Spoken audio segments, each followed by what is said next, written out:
What's up, CJM Nation? I'm your host, DJ Daniels, alongside DJ MC Roberts and Chris Olivares. And this is episode 14, a special draft episode with Mark Boss from the Off the Clock podcast. Guys, we are doing our first live video on camera with CJM and OTC, guys. It is great, and we got the draft for you all. But before we get into the first pick, I want to let y'all know a little bit of some records that were broken last night for the first round of NFL draft. It broke the 2018 draft record for most attendees with 275,000 people in the crowd.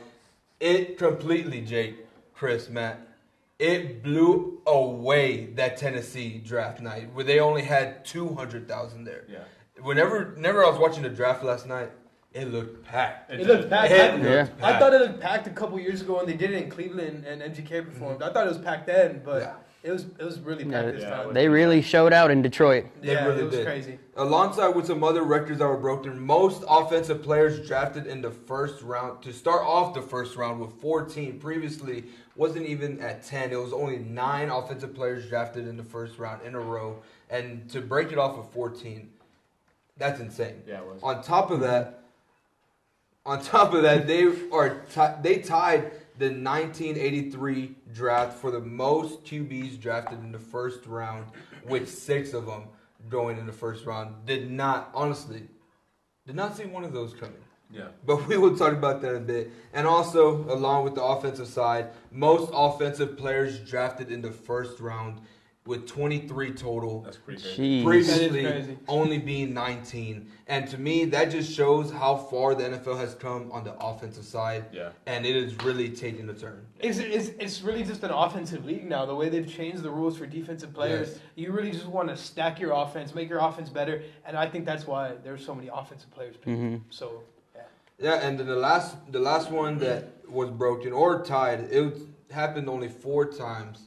This was the 4th in history. 3 QBs were drafted within the first 3 picks. It happened a few years ago in 2021, where you had Trevor, Zach, and Trey Lance. That's what happened. It wasn't great. Some of those didn't pan out the way the teams expected them to, but and now Trey Lance is Cowboy. Nice. Dude, he's our emergency quarterback. And Zach Wilson's my quarterback. Zach Wilson's Nice. It's going great. But with that being said, guys, let's go ahead and go with the first overall pick. The Chicago Bears, as you all know, selected Caleb Williams, quarterback out of USC. And my off-the-clock fan, no. I've been a huge Caleb Williams fan. And you guys know, we've been in the office. We've talked about it multiple times.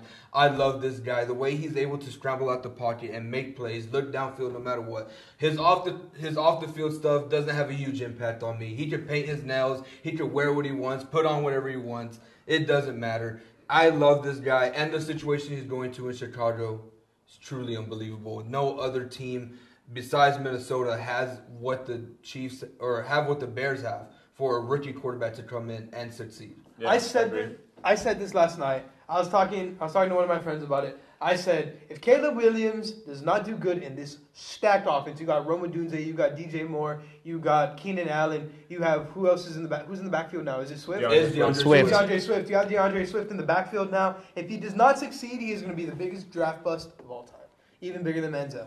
I think he is going to be the draft bust anyway. I mean, I've said it on the I don't podcast. know, dude. I am not a fan of Caleb Williams. I'm really not. I'm not a fan either, but it's going to be real hard for him not to be good with that stacked of an offense. I think he has the best offense in the league. Yeah, no, I agree. I've said it since Caleb Williams and all the Bears made all their moves. I think that offense is insane. Ever since that, 52-42 game, right? That he had again. I forgot the team that beat him, but like he jumped into the stands and started crying with his mom. Yeah, but I mean, we saw how good the Bears were. They were just missing Justin Fields. Yeah. And the thing is, you saying if he doesn't succeed in this offense, yes, he should succeed in this offense, but we also got to remember he is a rookie. He is a rookie. Yeah. Not everybody's going to come out shooting like C.J. Stroud did. Yeah. Now that we saw C.J. do that, and now that everybody's been comparing Caleb Williams to Patrick Mahomes, now everybody has that Patrick Mahomes standard on him. Patrick Mahomes didn't come into Caleb Williams isn't coming into an offense or a team like Patrick Mahomes did. Yeah. They had Alex Smith starting. Patrick Mahomes had to sit. He didn't have this pressure on his back. And now Caleb Williams coming in as the number 1 pick compared to probably, honestly, right now, the second best quarterback in history. Yeah. Want to call Patrick Mahomes that? Oh, yeah. Honestly, and One. One of them. He's really good. He's one of the best. Good. He's one of the best quarterbacks really in history already. And he's getting compared to that. So it is high standards, but at the same time, I feel you got to give him some time. If he doesn't, I don't expect him to come out guns blazing. No, me neither. I don't expect him to, but I do expect him to play pretty darn well. If we get a Bryce Young season out of him, I'm going to be pissed. I'm going to throw a fit. Yeah. That would be bad. But I mean, he's bigger than Bryce Young. Yeah, I don't see him having a Bryce Young year, but I just don't see him having that much of a successful year like CJ Stroud did. Yeah, and I know that Mark, you don't like his off-field stuff, and putting everything aside, I think that when it comes down to emotions and stuff like that, how are you gonna be able to handle losses? And I mean, obviously, we've seen guys who can't handle it, and I don't know, maybe he won't be able to handle it. Yeah, I feel like him going off the field and just crying with his mom shows that he truly loves the sport. Yeah, that shows that he cares about a loss. He had to carry basically USC on his back this past 2 seasons. Their defense is complete crap, besides their offense being one of the best in college football. Yeah, and I mean him losing it and crying to his mom or one of the press conferences, he's not showing up for an interview, doesn't bother me. You know, he's still young. He has a lot to learn. Yes, he should be better. He's going to have to be a better leader. Coming in as the number 1 pick, that team, they still wanted Justin Fields on that team. Yeah. You got to convince people. Yeah. And you got to be able to show up as a rookie and be a leader. And I think Caleb Williams can step up and be like that. Yeah. But it will take time. Yeah. He does have to learn, and off the field will get better. I was a Justin Fields fan. Yeah. I thought they should give him 1 more year. And now that you have a complete offense, I thought they should have given him 1 more year. So my thing was, I forgot what the guy's name was, but he was one of the same people who said Zach Wilson and Trey Lance were going to be busts. He said that like the evaluation they did of him, like they do that mental evaluation of the quarterbacks, like that he wasn't like Caleb Williams was like in a really like he just wasn't where the other quarterbacks were mentally. I don't know if that's the truth. You don't really know what's going on in someone's head by an evaluation. Yeah, you know? I mean, but again, piggybacking off of what you said, I think that you're right. That I mean, how old is he? 22. Still like very young. He's close to our age. Yeah, I know an 18-year-old who's still not like that. Sorry. Move on. Next pick is with the Commanders, Jaden Daniels, quarterback from LSU. I thought all the J.J. McCarthy hype was going to be true and that J.J. McCarthy was going to go second, but I know there are some LSU fans out there that were real glad for him to get drafted second. I know, Connor, that you were excited for that. But anyways, I thought it was kind of interesting. I mean, people are comparing him to Lamar. I can see that, honestly. That's tough. I can see the kind of quarterback that Jaden Daniels is. You see, I think the reason why they're doing that is because he is one of those mobile quarterbacks with the smaller stature like Lamar Jackson did, and he is very mobile. But to me, Jaden Daniels, he's a lot better passer than what Lamar was. Oh, yeah. I agree. Definitely. I mean, coming out of college, he is so much better and so much looser and more fluid with his game. Yeah. And I kind of like it. I love this situation because they have Cliff Kingsbury as their offensive coordinator who has worked with multiple good quarterbacks. I mean, he worked with Johnny Manziel at one point. He worked with Baker Mayfield Patrick Mahomes. Kyler Murray, Caleb Williams. They all have a similar mobility kind of game to them. And adding Jaden Daniels who can do the run and pass is great for this team. And I mean, statistically, he had a better year than Joe Burrow did the year that they went to the Natty and he won the Heisman. That's why I really thought Jaden Daniels had a chance at the Heisman and he didn't win it. But I mean, I really like him as a quarterback. I think he's a great quarterback. I hate to see him in that Commanders maroon and gold, but I mean, it is what it is. I will say one thing that worries me. It's not Jaden Daniels at all. I love the guy. He's awesome. And like Matt said, I'm kind of bummed to see him in the maroon and gold, but it is what it is. The one thing that I'm worried about is Cliff Kingsbury, because yes, he has coached a lot of these good quarterbacks, but like look at the success rate he's had with these quarterbacks, and then look what they went on to do in the league, except Johnny Manziel. That's because own personal issues. But look at Patrick Mahomes. He had Mahomes at Texas Tech, and he didn't really do much. And I don't know, maybe it affected Mahomes' draft stock. That's what caused him to go to the Chiefs. And then look what Mahomes is doing now. You look at him in Arizona with the Cardinals. They started, 5-0, 6-0 that one year? They were number 1 seed. It looked like the playoffs were going to run through Arizona, and then they just fell off and lost in the wild card. Yeah. So that's the only part that worries me with the whole Jaden Daniels, Cliff Kingsbury duo. Yeah, it should be. I mean, he looked good, and he's like CJ. He wasn't a run-first quarterback. He's going to throw like Lamar. When Lamar came out of Louisville, he was a run-first. Those first few years in the league, he was a run-first quarterback. And the other thing I would be worried about Jaden Daniels that many people had questions on was his size. He was a little scrawny. He used to play at 185, 190, but luckily in pro day he showed up at 210. Yeah. So he kind of dived down some issues like that. But what I would like to see from him is not take those big hits that he took at LSU. Yeah. I would like to see him get down. Not only that though, it's like look at Lamar. He was kind of skinnier before too. Yeah. He bulked up this offseason. He put some weight on. He put some weight on this offseason. I showed it to you the other day. I think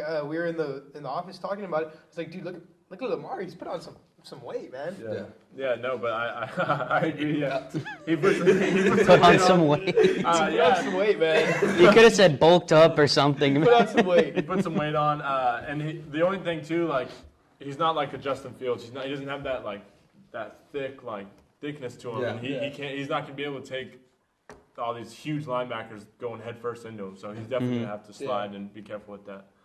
Next pick, Drake May to the New England Patriots. I don't know what it is about the New England Patriots picking guys like Drake May, but I think Drake May is gonna be a good quarterback in New England. I think he's gonna be a great quarterback, but I don't know because that's what we thought with Mac Jones, and he took him on that playoff run. And they did good that playoff run, and then he just sucked after. Yeah, I'm going to have to stop you there. Matt Jones did not get put in a good position. He didn't. He really didn't. Josh McDaniels as his offensive coordinator his rookie year. And then Josh McDaniels ends up going to the Raiders. And who did they bring in? They bring in Joe Judge and what's his name? Matt Patricia? Matt Patricia. As a former defensive coordinator, as an offensive coordinator. As an offensive coordinator didn't put him at a good position. But Drake May, this is that a new was not regime. good for them. Matt Patricia used to be with the Lions, right? Yeah. He was the head coach for the Lions. This is a whole new regime for the Patriots. They bring in a new head coach, or not? They didn't bring in a new head coach, but they promoted from within. Yeah, promoted within, and this offense. I think they're actually do good things for Drake May and get him to actually succeed. I think he's going to be great. But is he going to start? No, I don't think he should start. I think Jacoby Brissett should get that first year. They don't have the team, the weapons, what they need for Drake May to be successful right now. Yeah, no, I mean, regardless of how Jacoby Brissett plays, I mean, he's still a 10, 15 year or 10, 12 year guy. But he's a serviceable. Yeah. But knowing that they're in a rebuilding year, do they just start him just to get his wheels going? I don't think so. I wouldn't start him right off the back, honestly. No. They start losing, and it gets. And then he gets criticism like he's a bust. It kills their confidence in themselves once they start losing, and you throw them in the fire and they don't perform well. It kills them. Yeah. So having them sit out a year. And backed up like Jacoby Brissett, who's been in that system. Yeah, before. I mean, we saw him with the Browns. He wasn't bad with the Browns. No, and he wasn't. Wasn't he with Tom Brady when Tom Brady was was? there? Yeah, he was a backup to Brady. Yeah, he's doing there at Brady. So I mean, he's knowledgeable. He's going to teach him how to be a quarterback. I mean, I like Drake May when my dad liked him when he was 2 years ago. My dad was on that Drake May hype when North Carolina had that good offense. Yeah. Mm-hmm. So, and my dad wanted that. He was like, I want Drake May. So I think that he's good. I mean, obviously North Carolina didn't have any weapons this year. No. So I think it could be interesting. Again, the Patriots don't really have any weapons. Yeah, many people don't think his footwork or his play is not there. I think you just need to give him a year and he'll be fine. 1 year in the league, get him to learn, let him learn the plays and get him out there. He'll be fine though. Yeah. In year 2, I think he'll be fine. Yep. Alrighty, moving on to the 4th overall pick. The Arizona Cardinals take Marvin Harrison Jr. out of Ohio State. In all honesty, I saw this coming a mile away. Yeah. But I will say in some of my mock drafts, like I mentioned earlier, I don't like Caleb Williams. I kind of saw Marvin Harrison Jr. going number 1 overall, but it is what it is.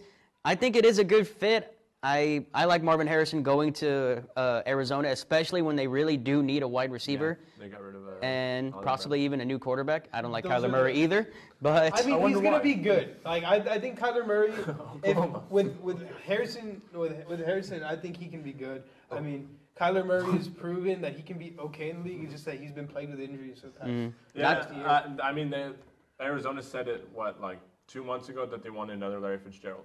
And obviously, and it looks like he's going to be on the track of that. Like that. Yeah, I mean, the son of Marvin Harrison Sr. already in the Hall of Fame. This guy has had so much hype since last year. So much 2 years ago. 2 years ago, he's had so much hype. Do you think he could be better than his dad? I don't know. That's tough to say. That's tough to say right now. Honestly, that's what I was going to say. Yeah, his dad had Peyton Manning. He was on that. Jersey, bro. He was on that Super Colts team. Kyler Murray's not bad. I mean, he just came back from his ACL injury. He looked good those last few games. But I mean, think about it too. Like when Kyler Murray was healthy and D Hop was healthy.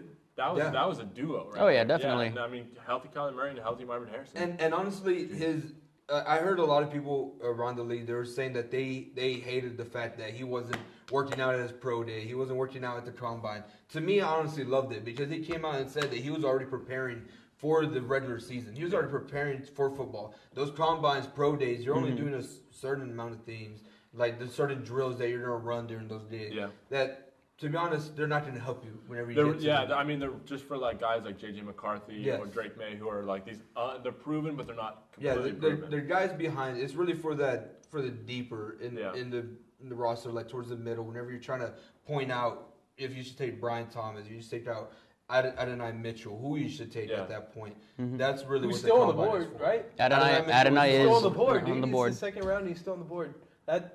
I kind of saw if it wasn't going to be Adonai, it was going to be Worley. That falls to the second round, in my opinion.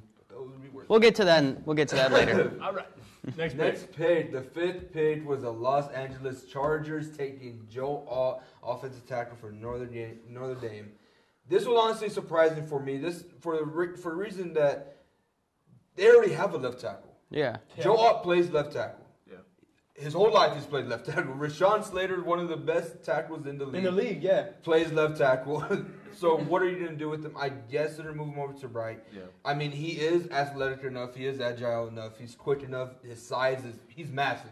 He's a big boy. He's a big man. He looks like a 200-pound or 200-pound 8-year-old. He's massive. He's a big guy. And, I mean, I think he'll be fine in the right tackle. I can understand Chargers going this way because they want to, like we've talked about, they want that run and gun, that ground and pound. Yeah. Dude, but that's what it is. They want that ground and pound.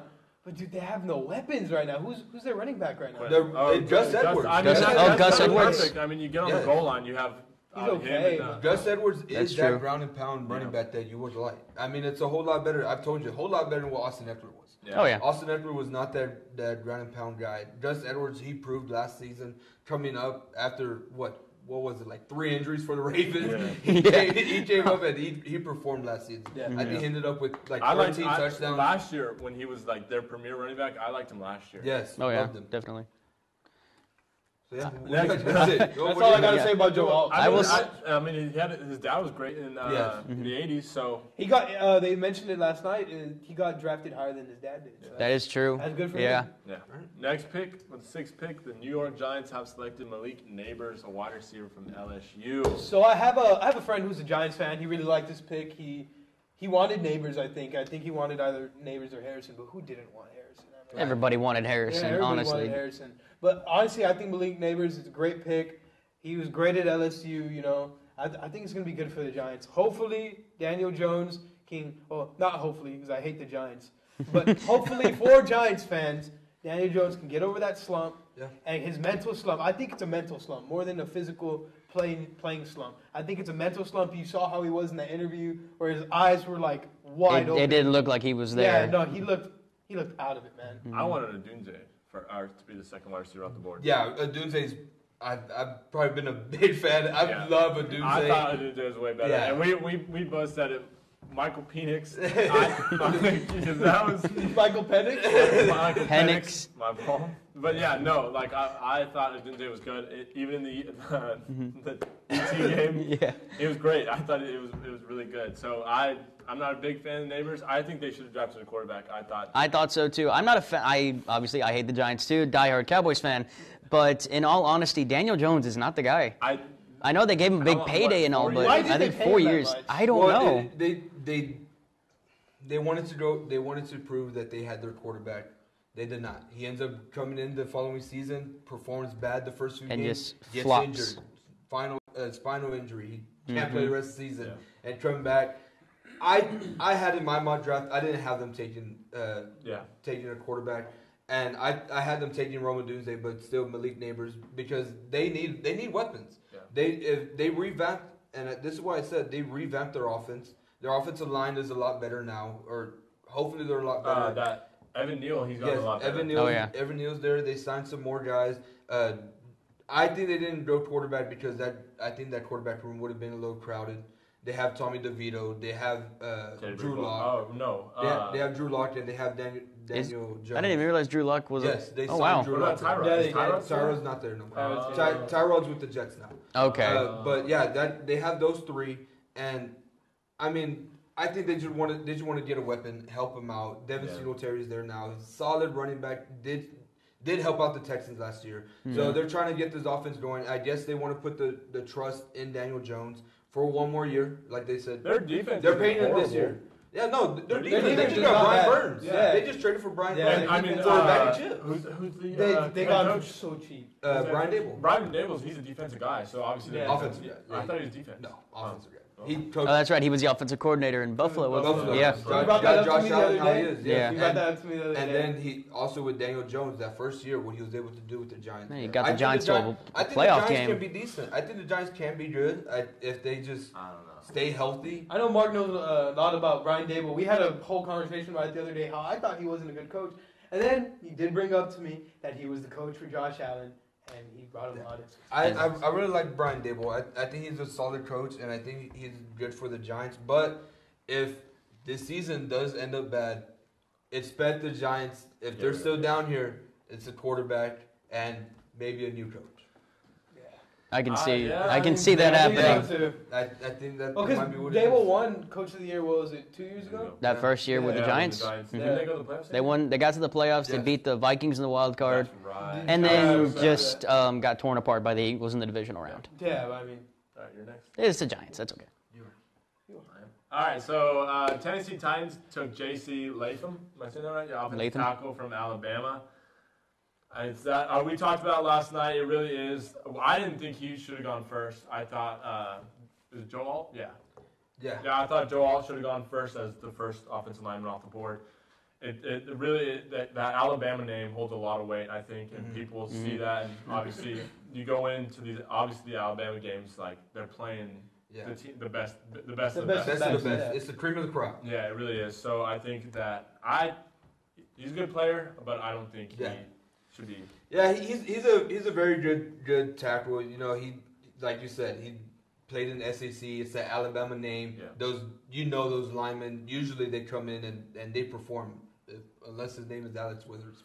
Evan Neal started off pretty bad. Yeah, I mean, but he got better. But still, I mean, I didn't expect him to get drafted this high. I thought it would be Talise Fawaja out of Oregon State getting drafted here. I like those other guys above him. Olu Fashanu. I liked Troy Fautanu. I like them all above this guy.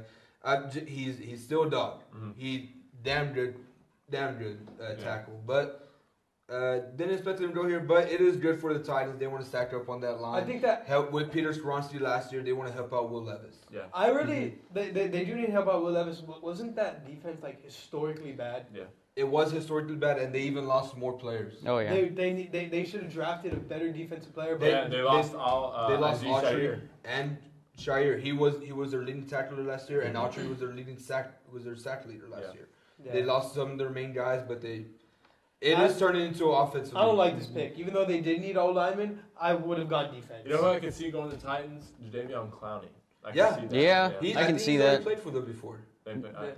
Yeah, he did play for the Titans before. A reunion then. He hates Houston, so. I wonder why, man. All right. All right. So Michael Penix Jr. from Washington. Michael Penix, great quarterback.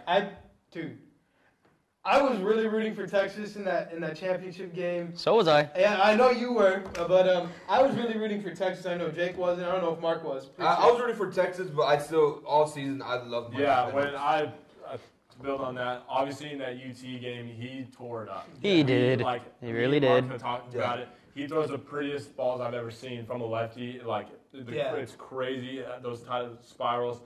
I liked him, especially when he played Washington State. I really watched the UT game, and obviously we saw him and Adunze. They tore it up. Yeah, no, I would watch his games, but I really didn't pay attention, like really look at his game until that UT game, and I was like, dude, like UT's good, but this guy's tearing them apart. Like there's no way Michael Penix goes to the league and doesn't tear it up with this. Honestly, I've said this on our podcast before that I think that Atlanta Falcons offense can be amazing. They got Bijan Robinson. They got Drake London. You are missing something. They got Kyle Pitts. They have Kirk Cousins. That's true. They just signed Kirk Cousins to a 4-year contract. Yeah. Don't get me wrong. This is a great pick. It's great. I love Michael Penix.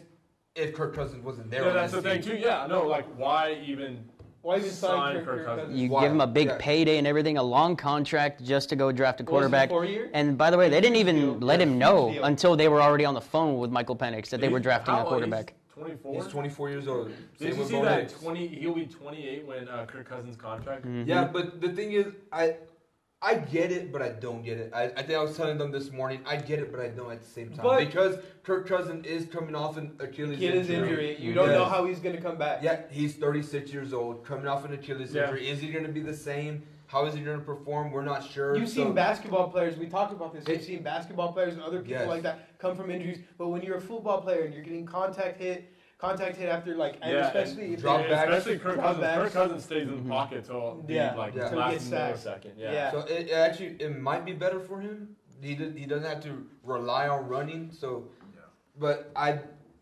don't know. I just wish he was another team. So do I. I mean, again, like he's had 5 injuries in the past 5 years. He looks like the last 2 years. Honestly, last 2 years, it fits him. He hasn't missed a snap. Yeah. Last 2 years, he hasn't missed a game.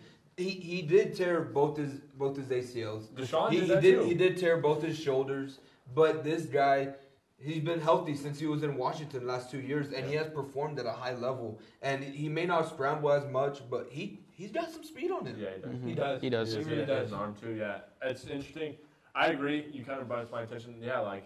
And he can be like Drake May. He'll study under Kirk Cousins for a couple of years. You're just going to get better. Yeah. But, all right, next pick. Moving on to the 9th overall pick. The Chicago Bears, once again, are on the board, and they take Rome Odunze, wide receiver out of Washington. Michael Penix's biggest weapon goes to Chicago. In all honesty, I like it. It adds another weapon to Caleb Williams, and I can see where the Bears are probably trying to go with this. You know, they get a young quarterback and they get a young wide receiver in the same draft, so that way they both can build together and build that big chemistry. Tank and CJ. But we saw last night, I don't know if y'all saw the interview, him and Caleb Williams have been catching balls all for the past week. So it's only fitting. It's poetic, honestly. Rome did fly Caleb to Detroit. I did not know that. Wow. No, not actually. Oh, I was like, wait a minute. What? Really? What? Yeah, no, but I mean, you got me for a second. You had me. They seem like they were close friends, so perfect. And then whenever they announced Caleb Williams walking out, who's one of the first guys up there? Rome Odunze, congratulated him.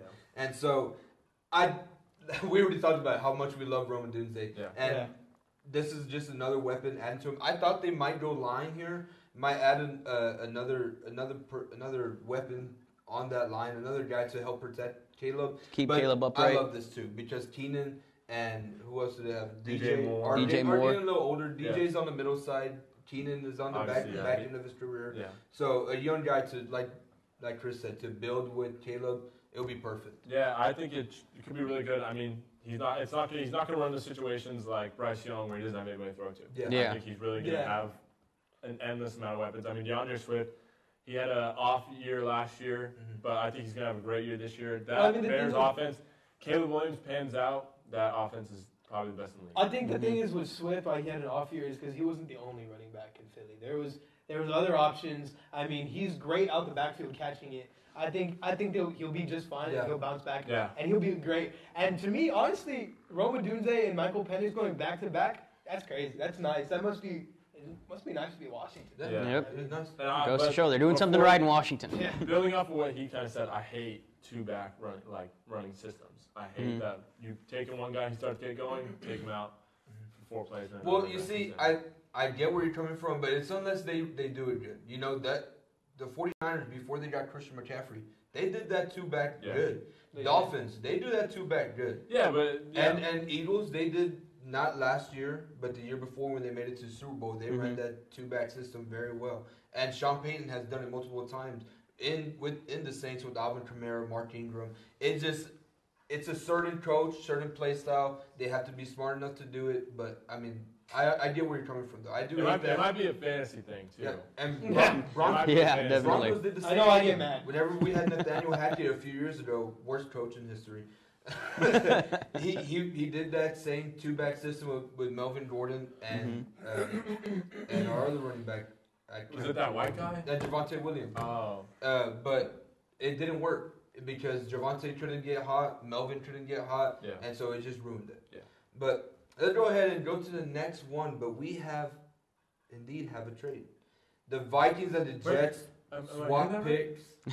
The Vikings received the 10th and 203rd overall pick, while the Jets received the 11th, 129th, and the 157th overall picks. They kind of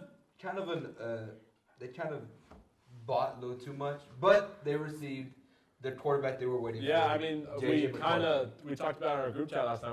Everyone was like, "Oh, I wonder why they jumped up," and obviously, so that the Broncos couldn't get JJ. Which, I mean, it makes sense. I mean, I didn't want him, so it was relieving for you. It was very relieving. Well, all I'm saying was CTSPN was wrong. They did not trade for Justin Herbert. That is true. CTSPN was But they were right about one thing, and I'll get to that in a second. I don't like JJ McCarthy. I don't think he can throw the ball. I don't think anybody here does, honestly. His season numbers are going to go way down. JJ McCarthy can't throw the ball down the field, and that offensive line for the Vikings isn't very good, and he's not going to have time to set up and throw. Because I mean, obviously, guys can set up and throw the ball, but I think I'm not a big JJ fan. No, I think JJ McCarthy, bro. I think he's going to drive the other JJ crazy. I think he's going to drive Justin Jefferson crazy. If Justin Jefferson didn't like Kirk Cousins at some points. I know they were probably close friends. They probably did like each other. But you saw he would get stressed out with him. He'd go, like, what are you doing, Kirk? Like, throw the damn ball, Kirk. Like, it's just stuff like that. Like, I think it will drive Justin Jefferson crazy. Yeah. But another thing, too, is he going to start? No. I was waiting until y'all are done so I can say that. I don't think he's going to start first year. I don't think he should. I think you have Sam Darnold, the guy who has been a veteran. He has been he played for the Jets. Wasn't great, but wasn't bad. He played for the Panthers 1 year, and he started off. He started off good. He looked real good. And then he goes and he sits behind one of the best offensive minds in the league in Kyle Shanahan for a season. And he goes to another great offensive mind in Kevin O'Connell with the Vikings. And J.J. McCarthy is there too, so he can learn from both Sam Darnold and Kevin O'Connell. I don't think he should start first year. I don't know if I'd want to learn from Sam Darnold. I don't think so. I don't think I would either. But I mean, as you did say, he did spend a year with the 49ers. As a veteran and someone who has the experience, yes, you may not be good. Yes, there are some other backups I can't think of right now, but they made a career off being a backup. They played, they were terrible. Ryan Fitzpatrick, career backup. Whenever he played, wasn't that great. Tyrod Taylor's another good example. You have those guys who have their spurts every now and then, but they have great minds, and they're able to be great backups and help the young guys. And I think J.J. McCarthy, although he's a hidden gem, I've said that multiple times, he's a hidden gem, I'm not sure what he is. I think he'll be able to learn. He at least is going into a great situation. Yeah, I mean, Sam Darnold, he started, 7-0? Yeah, or 5-0 that 1 year. Yeah, he tore up the Texans, and tore up the Cowboys. That Jets team was terrible. No, he didn't.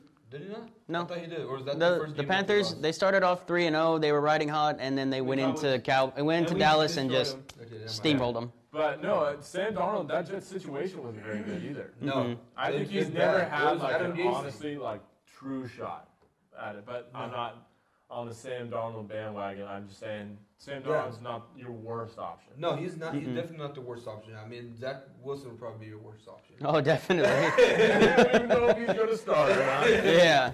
Yeah, but like I said, I mean, I think he is going into the best situation with them with Jay Jettis, Jordan Addison, T.J. Hawkinson. You got Aaron Jones. You got a very solid offensive line. When does T.J. Hawkinson come back? Because remember that knee injury? He should be fine. Yeah, he should be okay. He should be okay to start the season. No, I don't think so. I don't think so. He was even questionable to play. Like, oh yeah, you're right. They even have a very solid defense. That defense started coming up towards the back end of the season. They did lose what's his name? But they did sign some Texans players. Some Texans. Oh yeah, they signed. Daniil? No, not Daniil Hunter. They lost Daniil Hunter. Yeah. They lost Jonathan Grenard. There you go. That's what he is.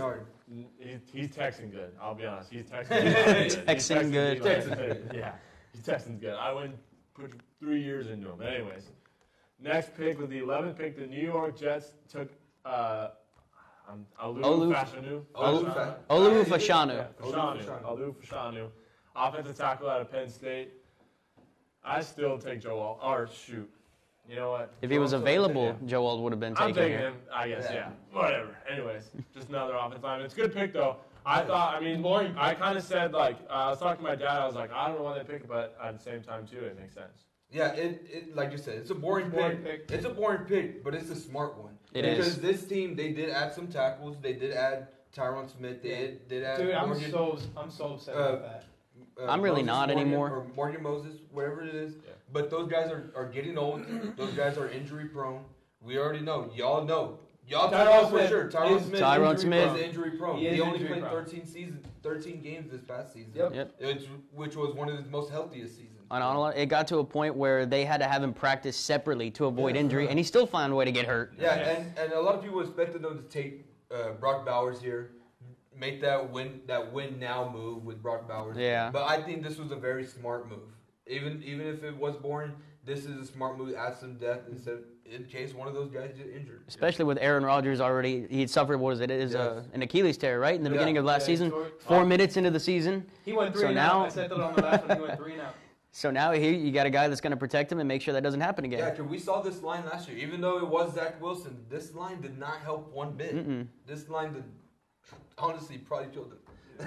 Maybe that's why Zach Wilson didn't want to go back in. We've seen it happen before to Mike White where he got hit. Oh, bad. man.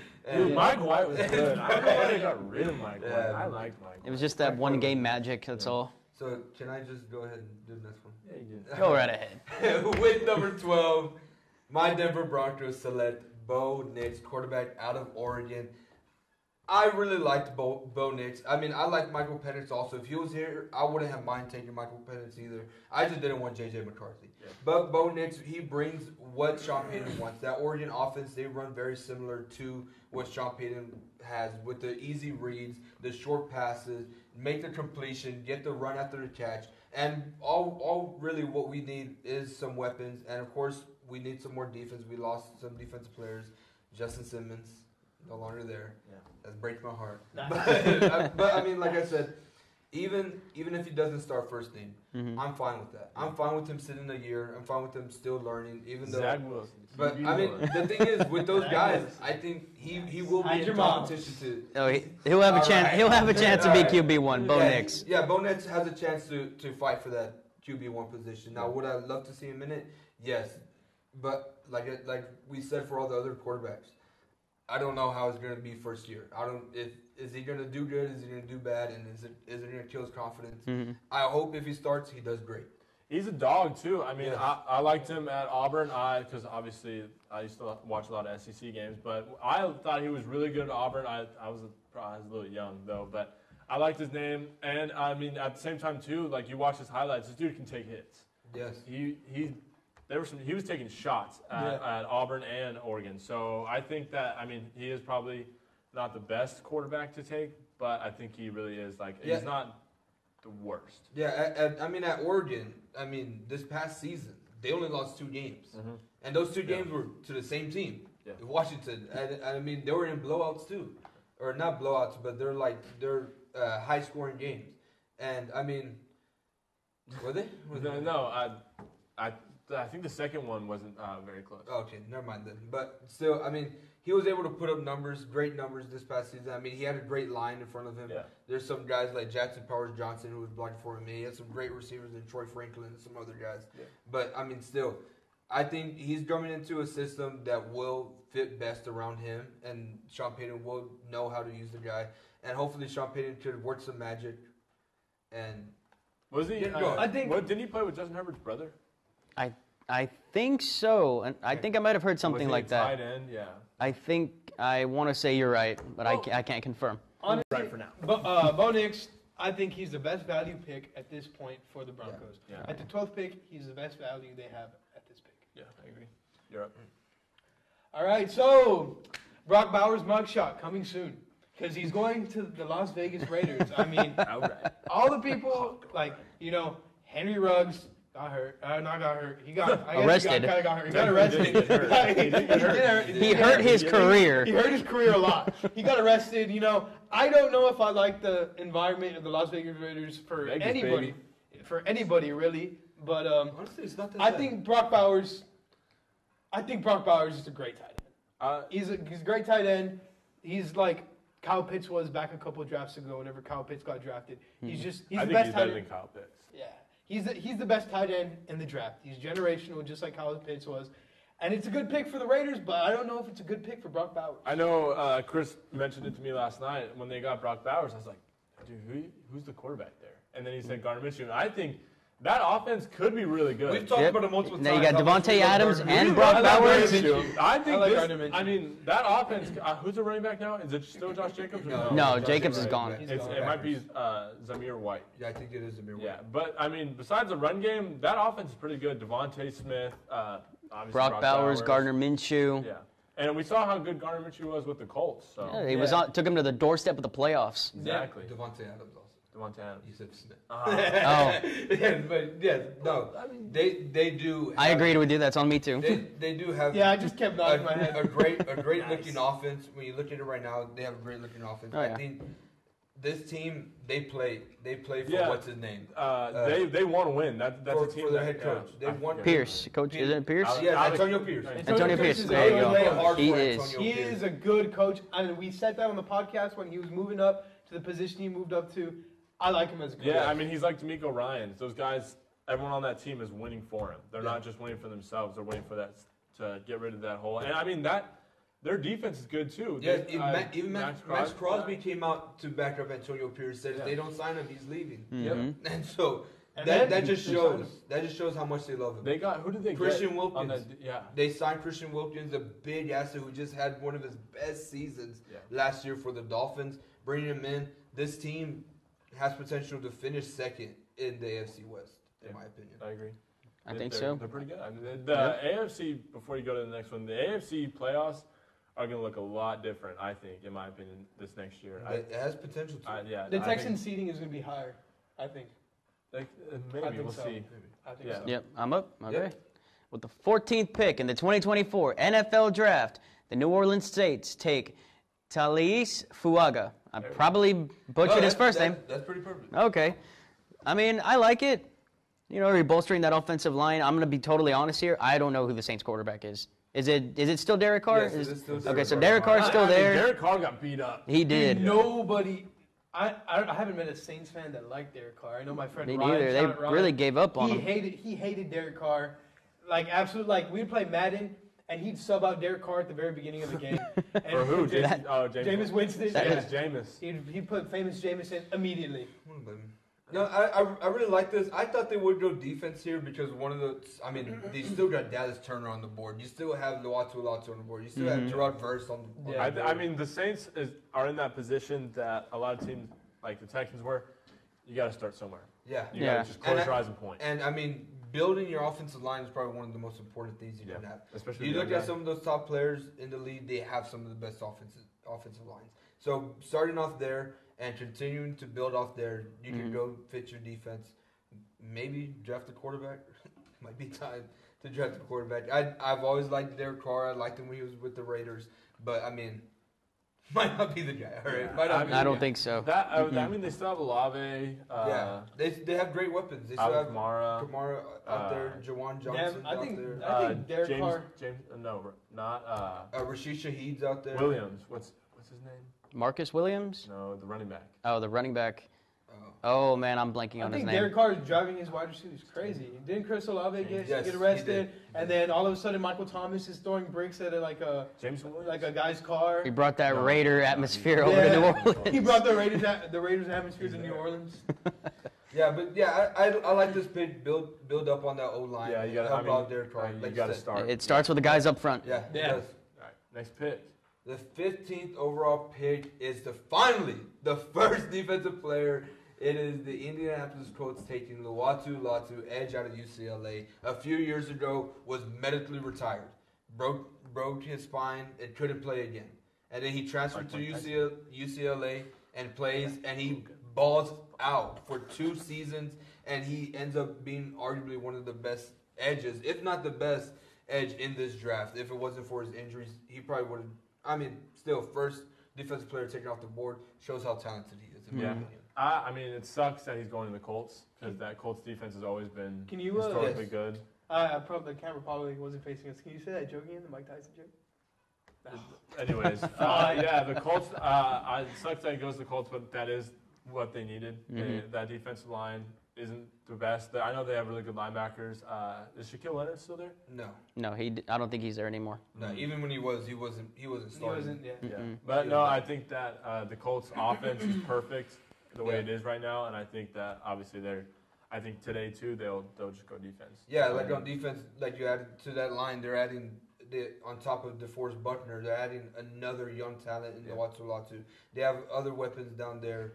I can't think of their names, but I know their D line is very good, and they're adding some more pass rushers, especially to a division where you're getting some mobile quarterbacks. You're getting some good quarterbacks. You need to get to the pass. You need to get to the passer. You need to get Trevor Lawrence. You need to get to C.J. Stroud. Whoa. You need to get to Will Levis, and you need to get to Anthony Richardson. Even though he got injured, Anthony Richardson showed some major potential. He was neck and neck with C.J. Stroud for Rookie of the Year until he got hurt. I think the AFC South, it's going to be a toss-up between the Colts, and it's going to be like how it always is. It's Colts and Texans. I think that when that second game, when Anthony Richardson tore up the Texans, I was a little worried. Yeah. I think that the Colts team is just going to continue to get better and stay as good as they are. The next pick, the 16th pick overall, the Seattle Seahawks take Byron Murphy the second. He's a defensive lineman out of UT. My boy, I could not be more proud of him. You know Texas more than I do. In all honesty, I've seen what he can do like all season last year as a Texas Longhorn. So to see him go to the Seattle Seahawks, obviously I'm bummed. Of course, I am biased. I would always love to see these big Texas Longhorn stars go to the Cowboys and have a star on the side of their helmet, but it is what it is. And honestly, the Seahawks got a workhorse. That man can tear through any offensive line. Like, I'm just speechless right now. I'm excited. As a Seattle Seahawks secondary fan, Seattle Seahawks are my second favorite team. I'm excited for this, man. I think Byron Murphy, like you said, he's a workhorse, great player.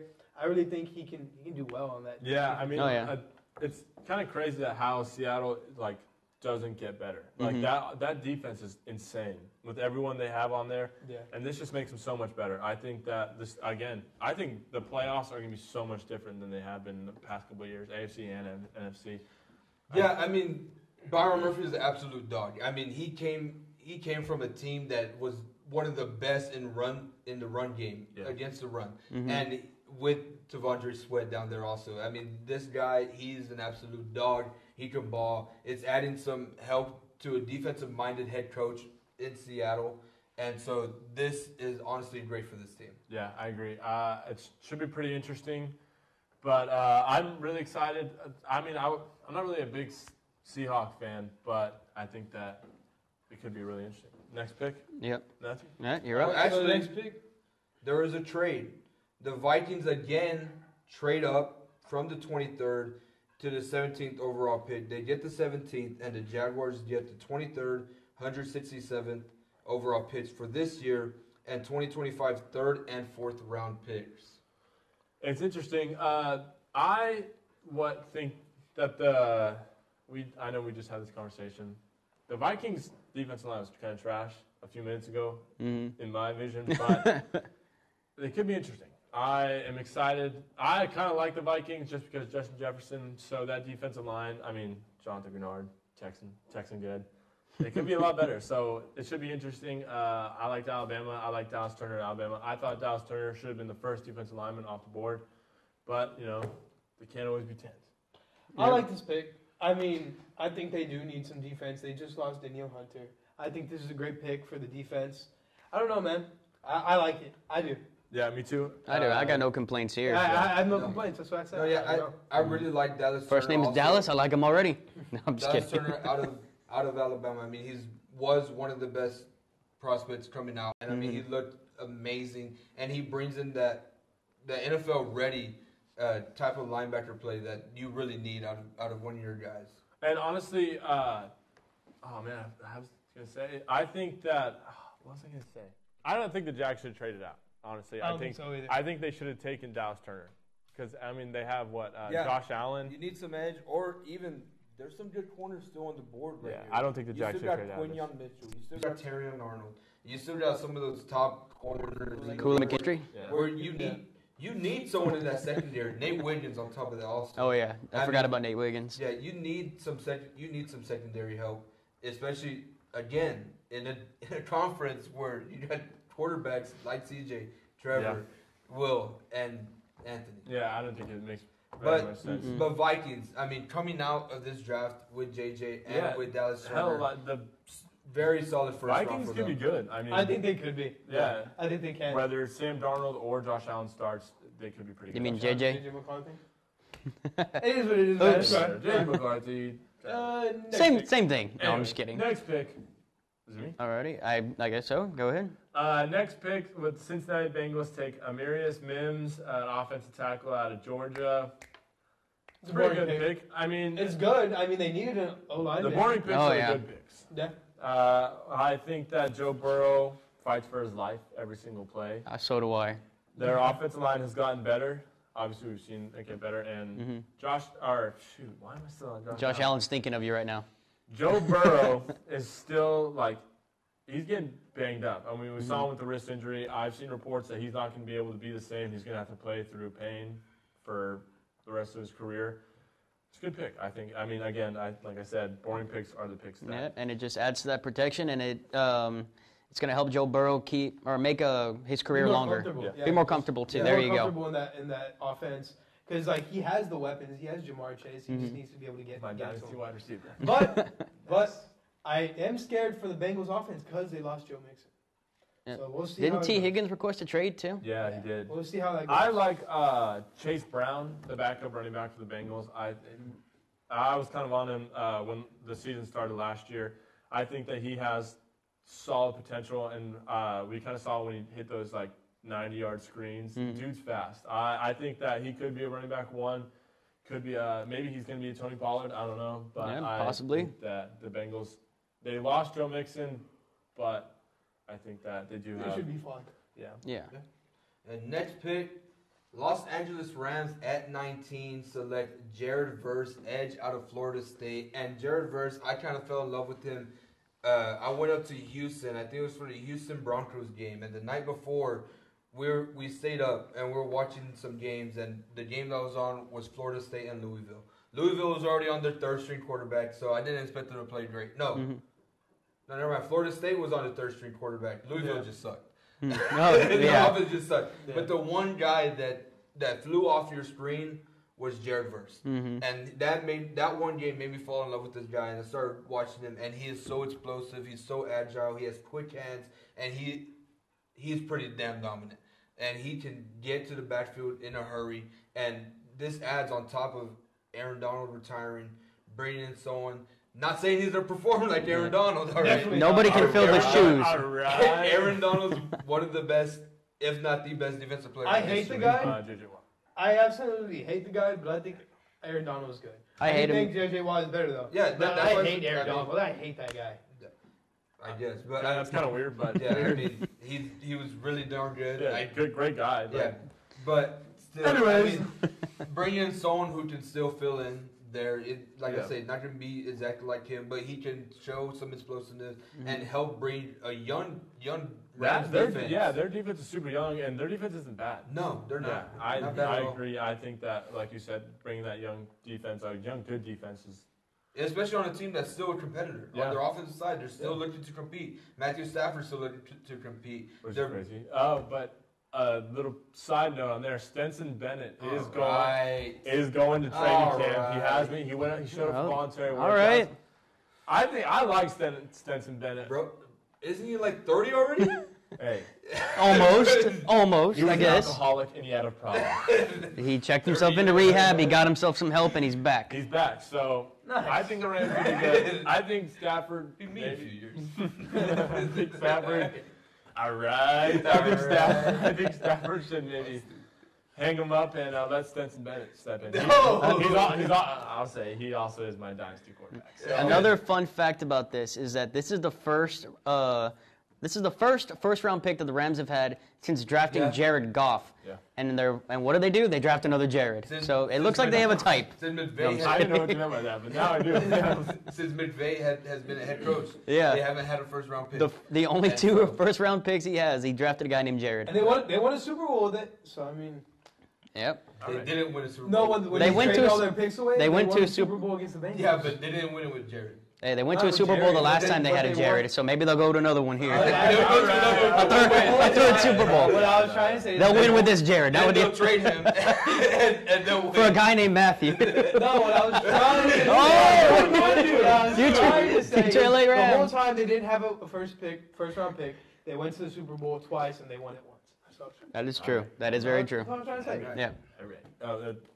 It's been a while. Nice. I don't know how to say this. Yeah.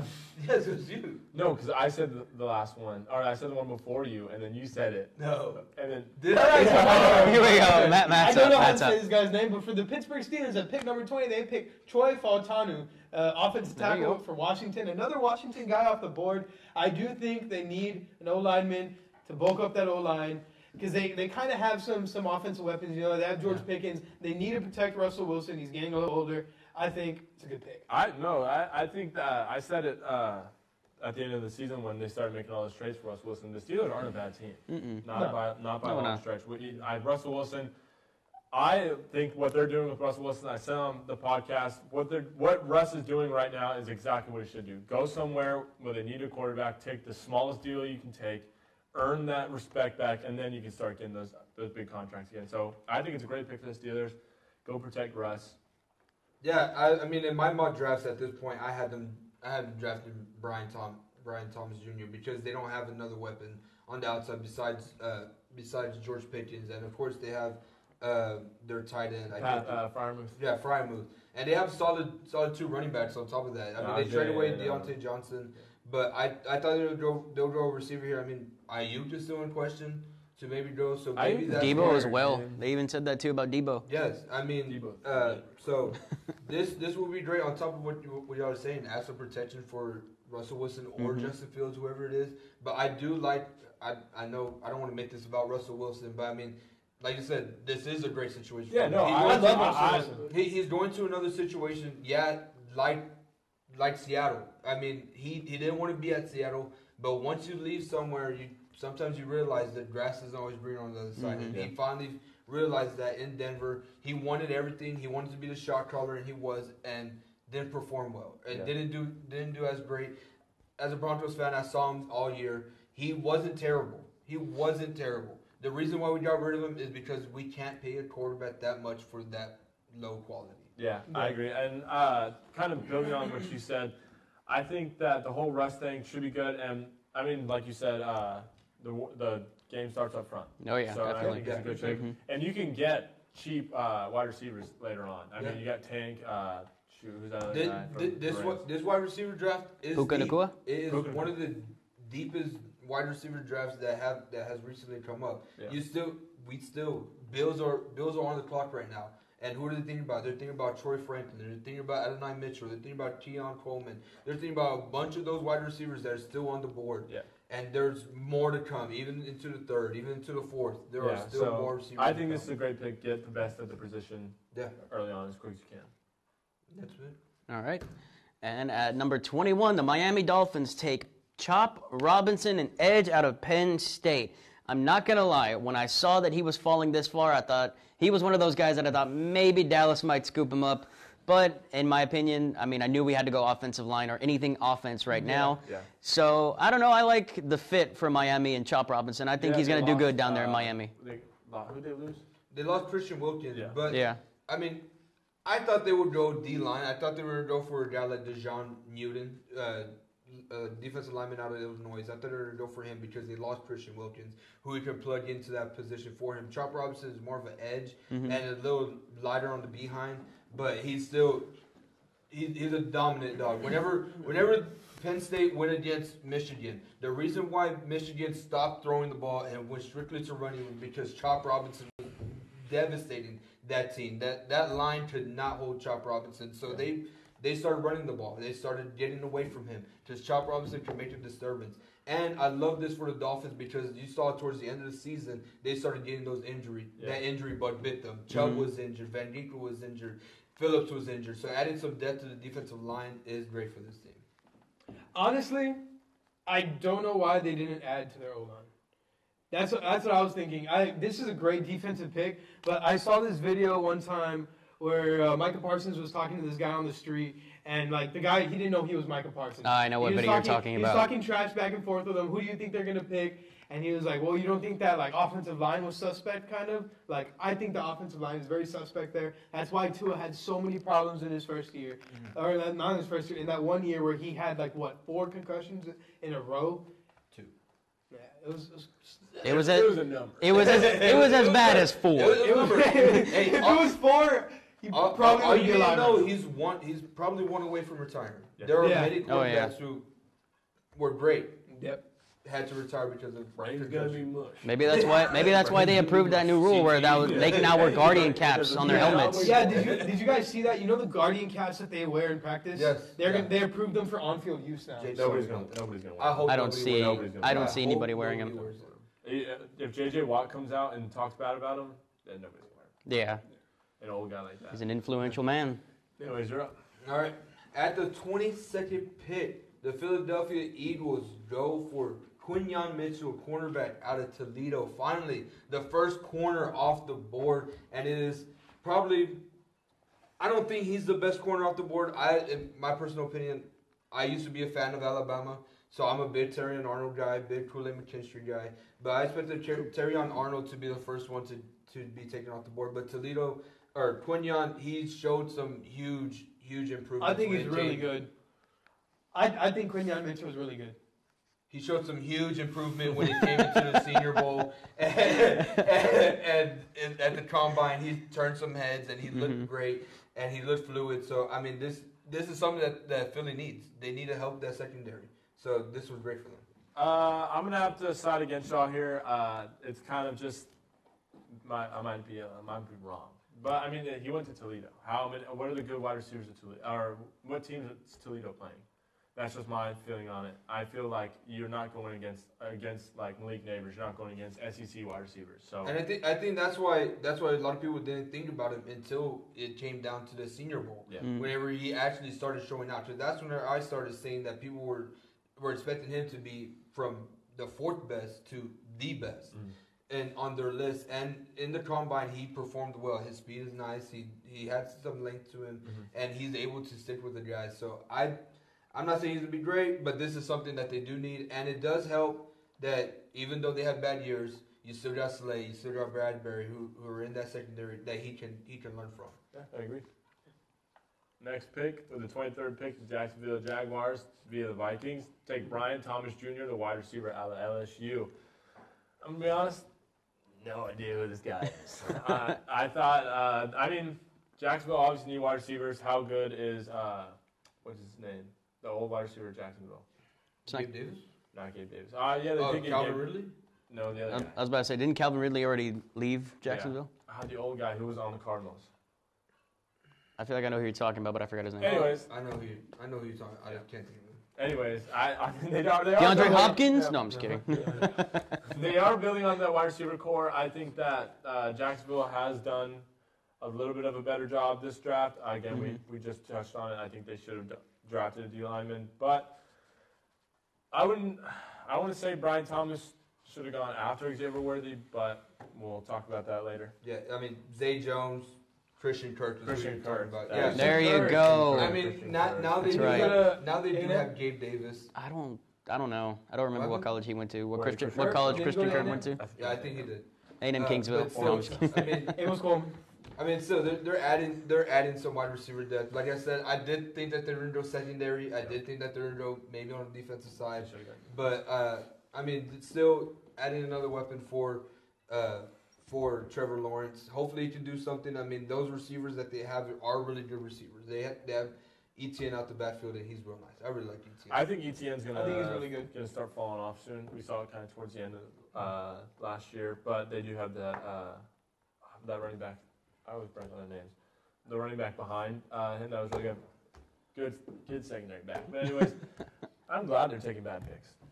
Yeah, I mean, you always want your division rival to just flop. I mean, I prey on their downfall. Bad pick. No, it's not a bad pick. I mean, it's not Brian Thomas pick. still had potential to make an impact on anybody's team. I mean, he was the second. I've seen him play. He was the second best wide receiver at LSU. Played with Jaden Daniels. Was right behind Malik Neighbors.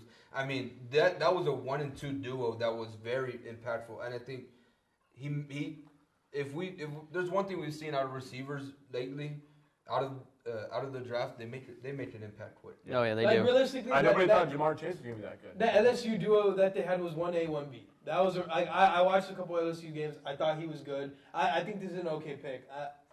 I think it's a good pick. Yeah. So do I. Next pick. The next pick, the Detroit Lions. We traded our pick away. The Cowboys traded their pick back to the 29th. 29. Yeah, so the Lions received the 24th overall pick and a 2025 7th round pick. And the Cowboys received the 29th and a 73rd overall pick this third round draft. pick. All right, so the Detroit Lions selected Terry and Arnold, a cornerback out of Alabama. You just said you liked him, and I do too. I think he's a great corner. Obviously, good corners come out of Alabama. You know, Trayvon Diggs. Good corners come out of Alabama. I think it's going to be great. Yeah. I mean, this is what I don't know. I got no comment on the guy, honestly. I don't know. I had to go ahead. The group chat when you guys were talking about that. Yeah. Blowing up my phone. Dude, we traded dude. Yeah, I mean, Terry and Arnold, he's really good. I mean, the Lions really needed this. They really need secondary help. Their defensive line is very solid, in my opinion.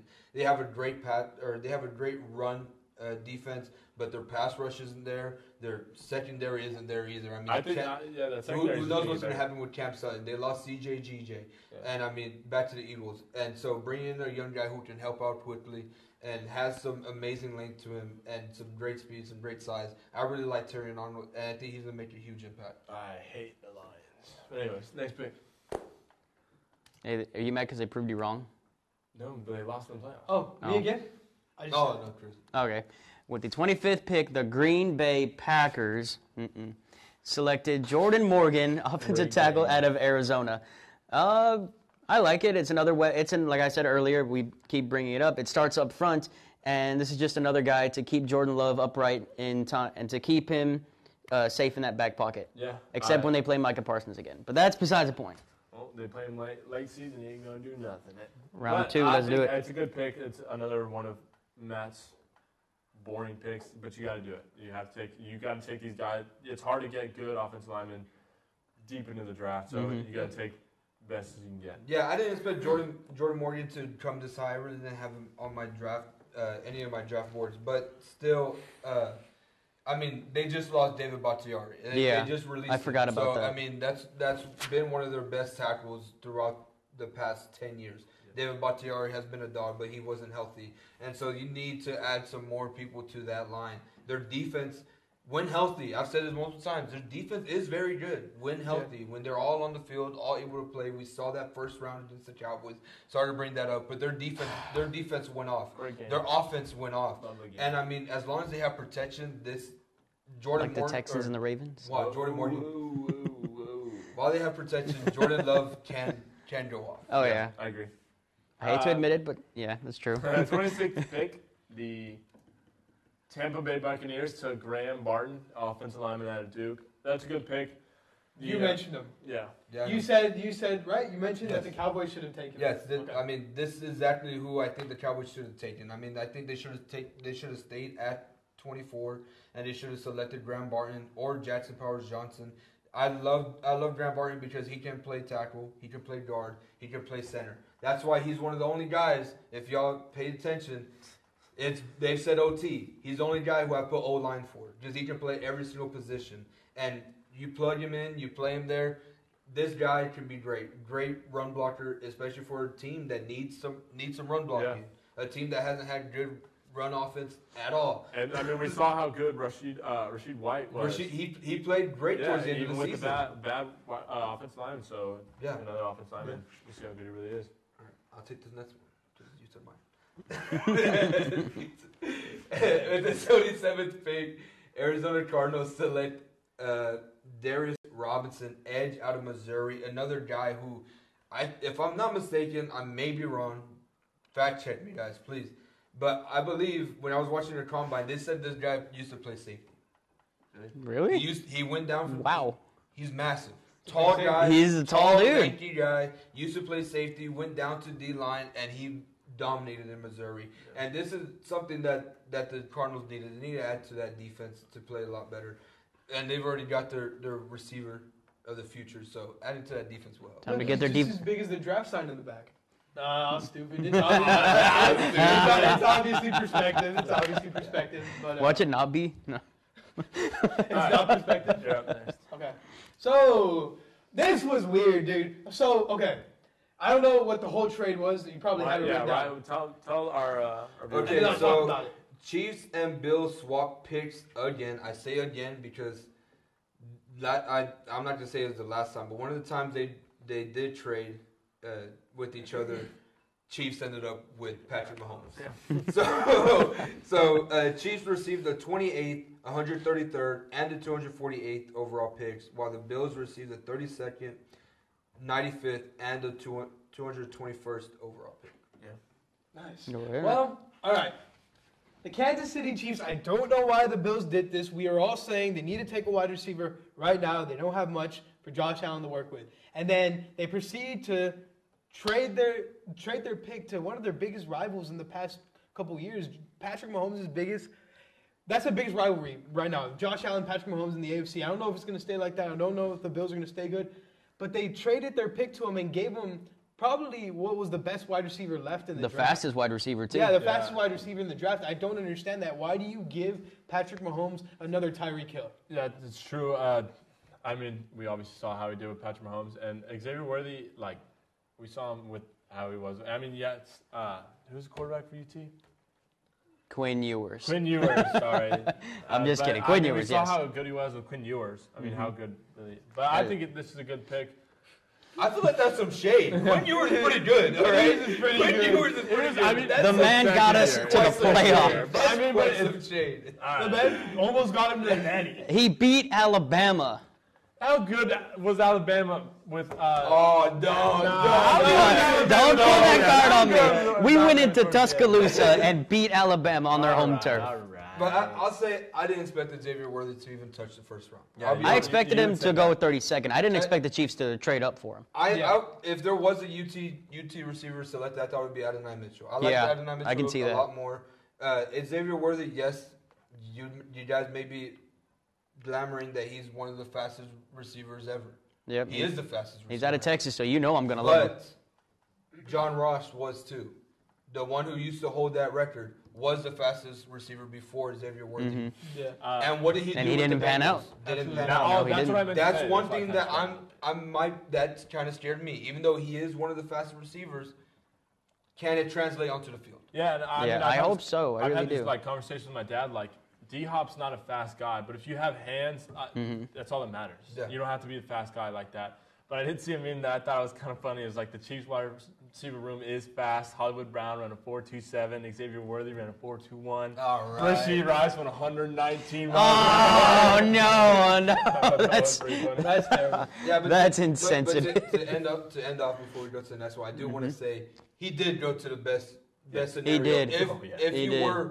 If John Ross were to get redrafted again, I don't want him to go to the Chiefs because the Chiefs know how to use those big receivers. Sure. Yep. You saw it with Tyreek Hill. You've seen it with some of the other guys. Mecole Hardman. We say another Tyreek Hill, but I don't think there's ever be another. There won't ever be No. another Tyreek Hill. Won't ever. He completely changes the game how he plays. But one thing that you always say, you like to see these UT guys with a star on their helmet. Chiefs might move to Dallas, so... Yeah, but they're not going to get a star in their helmet. But I will say, though, as a diehard Texas fan and as a big Xavier Worthy fan, I'm glad he went to the Chiefs, so that way he's got a better shot to win a ring. To win a ring in his rookie year. Yeah. All right. All right. Matt, you or me? All right. You. So... Yeah, it's you. Oh, I just... Yeah, Okay, yeah. So finally, after the trade that we did for the 29th overall pick, we take Tyler Guyton out of Oklahoma. Yes, I do say that nothing good ever comes out of Oklahoma, but that's just because I don't like them. But hey, the past is the past. He's got a star on his helmet now, and I love it. I like the guy. He's 6'7". He's a huge. big guy. I saw whenever he got drafted. Whenever he got drafted, I was watching the draft with Juan.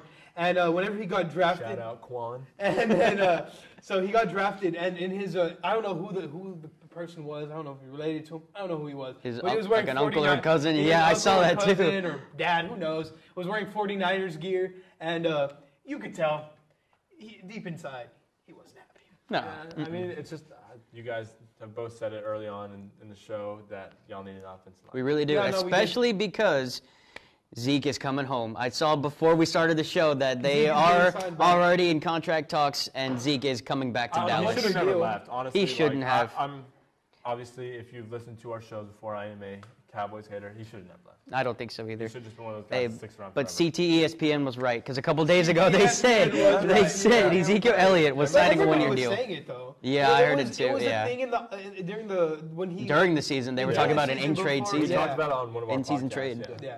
Yeah, I mean, I like the selection. We've all said they need a line. Yeah. So They do. I said earlier I would have loved to see him take Graham Barton, but I mean, still, add another tackle. You can keep Tyler Smith at the guard position, and this will be nice.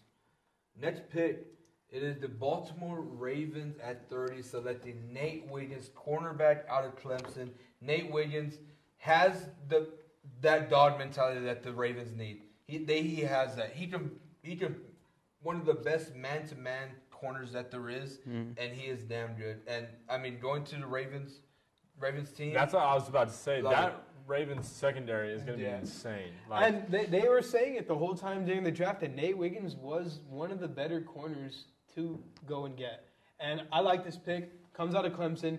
And like how you were saying with Toledo, who is Toledo playing? Well, Clemson is obviously playing better teams than Toledo was. I agree. I think it's the Baltimore, their defense just keeps getting better. Yeah. Mm-hmm. So it should be really interesting. I'm kind of a Baltimore fan. Kind of fell off a little bit when the Texans. I think I beat by the Texans. But this is a really good pick for him. I think that secondary is going to be insane. Oh, yeah, definitely. With the 31st pick, the San Francisco 49ers select Ricky Pearsall, the wide receiver from Florida. Another one of those guys that I have zero idea who he is. I know. When he got drafted, I was like, who? Yeah, so don't know. I'm sure. Obviously, 49ers fans were pretty upset about that, too. Yeah, I thought he was okay. Like I had seen his highlights before. I think he's good. I mean, who knows? I don't know. I didn't see him going to the 49ers. Yeah. I didn't see the 49ers taking a wide receiver at all, honestly. Like Mitchell. Yeah. Yeah. I mean, I've said it multiple times. Adonai Mitchell's still on the board. I love him more. You still got Troy Franklin from Oregon. You still got Keon Coleman, who's probably my favorite receiver in the draft. CD's cousin. Keon Coleman. I mean, you got dogs still at the receiver position. I understand why they went there. I thought they might go line, help out, build up that line, something. But I mean, Brandon Ayuk may be leaving. Yeah, I don't think Debo will. But Brandon Ayuk is I'd see Ayuk getting traded more. Yeah. Debo, they wanted to move up, so they were putting him in some trades. Mm-hmm. But other than that, I mean, adding some more weapons, you can never have too many, I guess. Yeah, I just saw come across my phone that the Debo trade's unlikely. Mm-hmm. So, I mean, that could be the new Brandon Ayuk. Yeah. That would be a big blow to the 49ers if they were to trade Debo. Yeah. Does he have an NFL? Yeah. He has an NFL tattoo on his elbow. Yeah. He knew it was coming. Yep, he knew it was there. He called his shot. He shot. Bro pulled the Babe Ruth. All right. Yep. And with the 30-second pick, the Bills trade back once again with the Panthers. My best friend Sam did not like this, by the way. Die-hard Bills fan, and he was mad. We were in an Xbox chat last night. It's only one pick. I know, and I told him, I was like, Sam, they traded again. He's like, I'm turning this off. I'm getting out of here. I'm going to sleep. Yeah, the Bills traded away the 32nd and the 200th overall pick to the Panthers and received the 33rd and 141st pick. I mean, like I said earlier, they're on the clock right now. Mm-hmm. But still, get on the Panthers. Xavier Legette is the guy that they wanted. Yeah. They said it multiple times, and Xavier Legette said it himself that he wanted to be there. He doesn't have to go very far. And sure enough, no, he doesn't. Yeah. No, Carolina. Yeah, exactly. They're right there with each other, so it's good for him. It's good for his family. He's one hell of a guy. He's one of those big guys. I love size for my receivers. I love size. I fell in love with Darnell Washington, that tight end last year. Massive. I fell in love with Anthony Richardson last year. Massive. I fallen in love with Keon Coleman. Massive. Other guy, Troy Franklin. Massive. This guy, massive.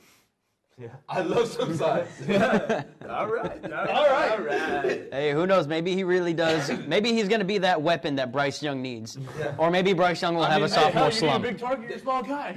That's true. They have Honestly Johnson there too, so... Like, screw it. Legette's down there somewhere. Well, don't forget, Adam Thielen's still there. Yeah. I like Adam Thielen. I like Adam Thielen, but Thielen. It's good that he's there. He is older, and he was not a wide receiver one type of receiver. Mm-mm. He wasn't. I have a fantasy, though, in my dynasty. Yeah. Anyways, so we are going to transition into an MLB. I know. But before we transition into MLB, this video is sponsored by the Zapata County newspaper. I want to thank you all for sponsoring us for TIPA, and thank you. All right, so I know that the off-the-clock nation, maybe not really into baseball. Yeah, I mean, last semester we were when I was with, not last semester, last year we were when we first started with Kobe. We were. He wanted to talk about a little bit about baseball, so we did a little bit. I would usually let him take over. So I'll probably, I'll be honest. I don't think MLB is not next. No. Is that next? What's next? Oh! We will get to the MLB. This is even better. The NBA playoffs. It's playoffs. This is way better. Playoffs, all right? It's way better. Regular season for MLB. Postseason basketball. It has been... It's been a doozy. It's been crazy. So far. Oh, it has. So we'll start off with the first... we'll start off with Mark's favorite team. Miami Heat. So are you CJM followers, you know that we gave our picks last week, and we thought that, I think it was a kind of a group decision that we thought Miami would get swept. Yeah. I wrote it down right here that the Celtics 4-0 against the Heat, moving on to the next round. Yeah, and look at that. And then I was over at Mark's place. We were filming that other thing with Dom, and then we were watching the game. I was like, man, never mind. There goes the sweep. Yeah, I mean, even as a Miami Heat fan, without Jimmy Butler, I know you can never count us out. I counted us out. Yeah, right? no, I'm a Heat fan because of Jimmy Butler. Yeah. I like he's from Tomball. Could be a Rocket soon. We don't know. But no, I thought that obviously you count him out when Jimmy Butler's not there because you know Jimmy Butler's mentality too. So I thought I counted playoff Butler too. I counted him out, but I mean, look at him. It's 1-1, but still, I still see the Celtics win. Oh yeah, the Celtics are gonna win. Yeah, the Celtics are gonna win, but at least they get swept. Yeah, that's true. They avoided the sweep. All right, a boring series. The next one's pretty boring. Yeah. It's a weird series. Yeah, it's the weird. Cavs lead 2-1. The Cavs and Orlando. So it's pretty interesting. I like Paolo Banchero. I wish that he was a Rocket instead of Jabari Smith. But Orlando's really turned it around from going from how bad they were last year to being a playoff team. Yeah. I hope Orlando pulls it out. I hope Jalen Suggs, Paolo Banchero, I hope he pulls it out. Because honestly, I don't like Donovan Mitchell. I don't like that guy. You don't like Spider, bro? How do you not like Spider? I like the Cavs because I like Evan Mobley. I like Jared Allen, and I like Spider. I like Spider. I like Spider. He's really good. Shout out my daddy. Exactly. He's really good. That's my favorite player. In our picks, I picked Cleveland. I think Cleveland could. Obviously, they're up 2-1. Yeah, I got Cleveland. Yeah, I think Cleveland will. I had Cleveland winning 4-3. Yeah, in the series. Should be interesting on that one. Next one is Bucks and Pacers. I picked the Pacers. You did pick the Pacers? I picked the Pacers, man. I'm going to go with them. I got Pacers winning this one also. Yeah. I think with Giannis out, this team, I mean, Damian Lillard can pull through. He can. We've seen him do it with the Trailblazers before. When he can perform at a high level, he can take those late game shots. But still, I like the Pacers. I like Tyrese Halliburton. I like Pascal Siakam. I like Miles Turner. Benedict Mathurin, who's on that team also. This young Pacers team is really good. Yeah. And I see them pulling this one out. I think I'm on the opposite side of the spectrum with that. Tyrese Halliburton, I think his Linsanity run is coming to an end. I think that you can just dish the ball. Everybody else on that team is better. But I do worry about the Bucks. Giannis isn't there. Obviously, we saw Dame put up 35 in the first half and didn't score a single point the rest of the game. Don't get me wrong. If Giannis was still playing, easily taking the Bucks. Oh, definitely. Yeah. So I saw Giannis live. And I mean, dude was dominant. So Giannis is a freak. I just feel bad for Dame. Dame's basically come out and said that he's unhappy. Yeah. I mean, like, dude, you're playing with Giannis, bro. Like, he's not right now, though. I know. That's probably why he's unhappy. Well, I mean, the thing with the Bucks. Although I talked about it, I still keep up with NBA. Whenever they fired their first coach, I don't remember his name, and then got who they have now. What's his name? Doc Rivers. Doc Rivers. I almost said Doc Holiday. Doc Rivers. They haven't been that successful with Doc Rivers as the head coach. Doc Rivers isn't that good of a coach. He's not. He's not. We thought he was, but he kind of crashed and burned. He kind of crashed and burned in the bubble with the Clippers. And they haven't been that successful, and it brought a lot of frustration between Giannis, between Damian Lillard, between all the other Giannis guys. was going to leave. Yeah, and if they didn't get Dame. And then you also trade away a guy like Drew Holiday. I mean, the Drew Holiday defensive player of the year for what? Yeah, I mean, one of the best defensive players. Yeah. And, I mean, sucks. Yeah. Anyways, our next one was the Knicks and the 76ers. I know the CJM podcast was in complete agreement. Riding high on the Knicks. I love the Knicks. They got Jalen Brunson. Mavericks should have never gotten rid of him. He's a great player. Can score like crazy. I think the Knicks are going to beat them in 5. Yeah, I think obviously I wanted them to sweep them. I think I know CJM listeners, I think the Knicks will ultimately make it to the finals, but they will lose to. I'll get on to that. But anyways, I thought the Knicks were going to win, and I think the Knicks will continue to win. All right, so our next one will be the Thunder and the Pelicans. It's been terrible. I've watched both games with my friend Ryan, who is a Pelicans fan, and it's been terrible. The first game, they hung in with them. And I thought they had a chance, but no, they Pelicans without Zion. Yeah. And that's without Zion, they had that one player on their team. Brandon Ingram? No, not Brandon Ingram. He's like amazing in defense. Jose Alvarado or Herbert Jones. Herb Jones. Jones. I mean, like I said, Zion's not there. I don't expect the Pelicans to do much. Brandon Ingram is good. CJ McCollum is good. I mean, Valanciunas was going off in the first quarter. Yeah, but OKC dogs. Straight dogs in that team. I'm going to be honest. I'm an OKC hater. I think they're going to get clapped by whoever plays them next. Yeah, I agree with you. They're still young. Yeah. They're still a very young team. We beat them in the bubble. I mean, you can expect that to happen. I mean, they have very young players. They're not well experienced. I mean, Shea's a dog though. He's going to put up a fight. They may lose. They may lose to either one of these teams. I think it's going to be the Mavericks that they'll lose to in the next round. But still, I don't expect them to go far now. But next year, following year, they'll be making that run. Yeah. Next will be Clippers and the Mavs. My time to shine, man. They play tonight at 8 p.m. Dallas Mavericks. We're winning it in 5, baby. We are winning it in 5. I do not care. I think Luka and Kyrie are going crazy. They have some other great pieces on that team. I think they can take the Clippers down. Anyways, I think the Clippers are going to win. I said it on the last show that I thought the Clippers were going to win. And then you're a Mavericks hater. I'm an all Dallas hater. Yeah, CJM knows we know. Rangers, Cowboys, he just hates. We know you hate, Jake. We know. I'm a hater first. Plain and simple. It took a spring football league for you to freaking branch out of Houston. I love everything. though.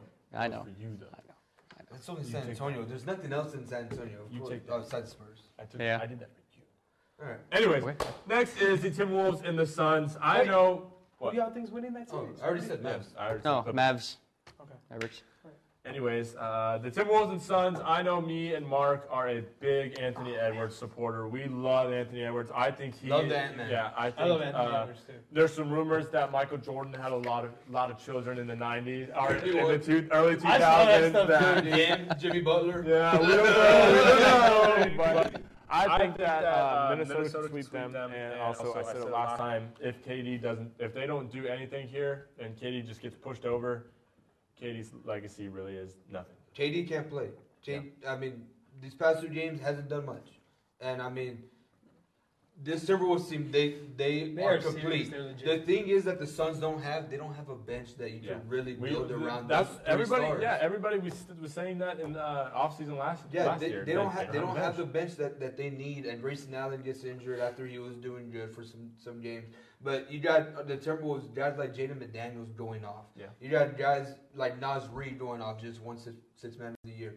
You got that Twin Towers up there with Rudy Gobert and Karl Anthony Towns. When they are healthy and they're playing together, pretty darn good. Rudy Gobert's pretty overrated. Yeah, I mean they're 7-footers. Yeah. No, I know. But I'm joking. anyways, Rudy Gobert. I think Minnesota. I mean he's decent. All right. Anyways, I mean, dude led in blocks those years he won the MVP and had one of the best interior defense those years he won. And then he coughed on the mics. And then he coughed on the mics. And then he coughed on the mic. Oh, okay, for COVID. I don't care about COVID. Oh, my COVID God. happen no matter what. Anyways, the Nuggets and the Lakers. Tomfoolery. Shaq doesn't like him. Yeah, Shaq doesn't like him. All right. Okay. Yeah, Shaq also says that Angel Reese is the best athlete. Shaq might be coming to Kingsville. Definitely not. Yeah. Anyways, Nuggets, Lakers. This matchup just makes me happy. So, next topic. Denver leads 3-0. I hope LeBron gets swept, retired. I hate LeBron. Calls it a day. Oh, so do I. Yeah, I don't know what their problem is. They all hate LeBron. I love LeBron. He's my GOAT. He may not be theirs. I know Jake has him at 2. Matt has him like at 20. Chris, I don't know where he has him. I don't know. But I mean, still, he's one of my favorites of all time. Yeah, I mean, this doesn't look good. The Nuggets have won 10 in a row, 11 in a row. I said last night if they lost yesterday's game, that they're going to get swept. It's over, and it is. LeBron, this team don't know what it is. They don't have anything going. They keep it close every single time. Can't pull it out at the end. LeBron and AD, they go all out in the first half, and because when their players can't carry the load. Yeah. Their bench, same thing with the Suns. They can't come in clutch. D'Lo can't come in clutch. Rui can't come in clutch. Those other guys, Austin Reeves, where you need him to come in clutch, doesn't come in clutch. And so it is tough to beat LeBron and AD, having to carry everything. Everybody expects a 38, 39-year-old LeBron to do everything. 21st season in the league, they expect him to still win 20 chips in a row from now on to become the GOAT. But, I mean, to each their own. Doesn't look good. Nuggets are going to I actually got the Lakers winning at least one game in this series. I think the Nuggets will win it all. But yeah, it's very tough to see. Oh, they're ending it Saturday. What team will beat the Nuggets, especially in the West? It's very tough to see a team. I mean, maybe the Timberwolves. I was about to say the Timberwolves kind of match well with them, with the size that they got and the speed that they got. I think they could match up well. But besides that, I think if they went to the finals right now with who I think in the East in the Celtics, I think they're still winning. I've talked about this with Mark because they have a good roster. But why are you so high on the Nuggets? Because you say all they have is Jokic. I mean, I like Nikola Jokic. I think he should be a 4-time MVP. I think he should have won it last year. I like the Nuggets. I just enjoy them, and I think when they beat the Lakers last year, I like them.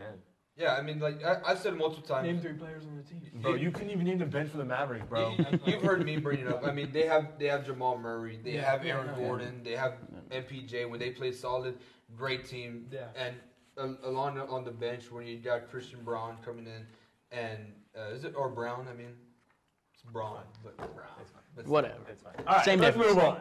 Now we got UFC 3-1 fight picks. That's real stretched out. All right, so at the first fight of the night, we have Michael Pereira versus. Oh, wait, no, that was Canceled. That was canceled. Nice.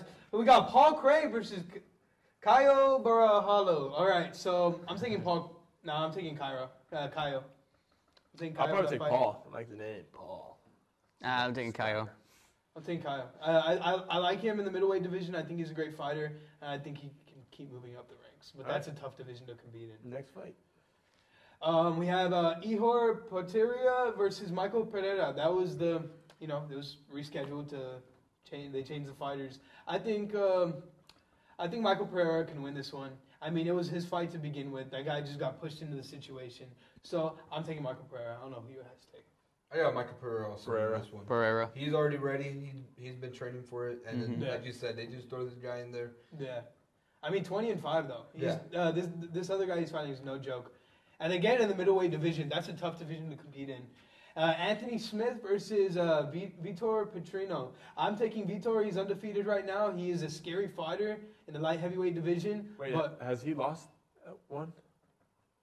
No. So that means he is undefeated, right? He's gonna lose one. Hey guys, he's gonna mention Sugar Sean. He just did. He said it. Sugar Sean fought at 299. Not on this card, buddy. All right, so Vitor Petrino versus Anthony Smith. I'm taking Vitor. He's a great fighter in the light heavyweight division. I think he can keep moving up. I don't think he can beat a guy like Yuri Prohaska, but he can keep moving up. I'll take Vitor as well. Vitor. I'll trust your word. All right, so Jonathan Martinez versus Jose Aldo. I do not know how I feel about this. Jose Aldo coming out of retirement to fight in Brazil. I mean, it's his home country, Brazil. I want to take Jose Aldo just because it's Jose Aldo, so I'm going to pick him. I'll take Jose Aldo as well. I'm taking Jonathan Martinez. It's probably the smart pick. Go Martinez. It probably is a smart pick. All right, bro. All right, and now the last fight of the night, the main event. It is Alexander Pantoja versus Steve Erceg. This is for the flyweight title. Honestly, this could be an interesting fight. He's 12-1. Alexander Pantoja is 27-5. But I don't think anybody anytime soon will be dethroning Alexander Pantoja. Yeah, I agree. I think Pantoja's going to take I'm going to bet against you. I'm going to go Steve. Steve. Go Steve. I just want to be different. Yeah. Before we move on, do you want to cook up a bet on underdog? We are actually moving along here. We'll go on to MLB standings. Nice. That's about how I feel. Sad face. Astros fan. All right, so MLB standings, Baltimore and the Yankees are the AL East is pretty interesting. I think it could be a toss-up. I don't know. I think the Yankees are a lot better than the Orioles. I think the Orioles are like OKC, a young team. Should be interesting. They're all like, I mean, that's going to be an interesting division. It's kind of a toss-up. I mean, if you look at the standings, they're all kind of neck and neck towards the top, and then kind of falls off towards the end. But the AL Central is pretty interesting. The Cleveland's really good with Josh Naylor and his brother. I forget what his brother's name is. Kansas City's kind of shocking. I know Bobby Witt Jr.'s been doing really good, and Salvador Perez. Yes. You dropped in fantasy, which is pretty crazy. Yeah, I probably would have picked him up. It's interesting. I really don't have much room to talk, but could be a toss-up there. I think Cleveland will fall. I think a lot of these teams will, once you get to the middle of the summer, these younger teams, they will start to fall off and fall back into where they were last year, the year before.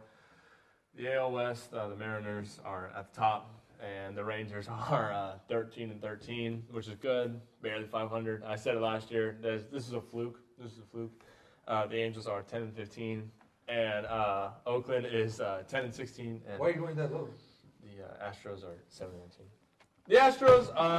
Because you're an Astros fan. I think the Astros It could be worse, Jake. You could be a White Sox fan. I think the Astros are a second half team. They are. I'm an Astros fan. I don't know why I'm dogging on them. I'm an Astros supporter. I'll still say that. I think they are a second half team. Fromber will pitch on Saturday in Mexico. They're in Mexico. They're playing the Rockies. Nice. I think that it could be, once they get that rotation back, I think they're going to fight for a wild card spot. I don't think I think they'll go on a run. I think that Jose Abreu needs to be better. Cut. Better. I think Joey Loperfido in the minors. I said it last week. He's raking. He's breaking a lot of Jordan's records in the minors. So I think that Joey Loperfido needs to come up, play first base.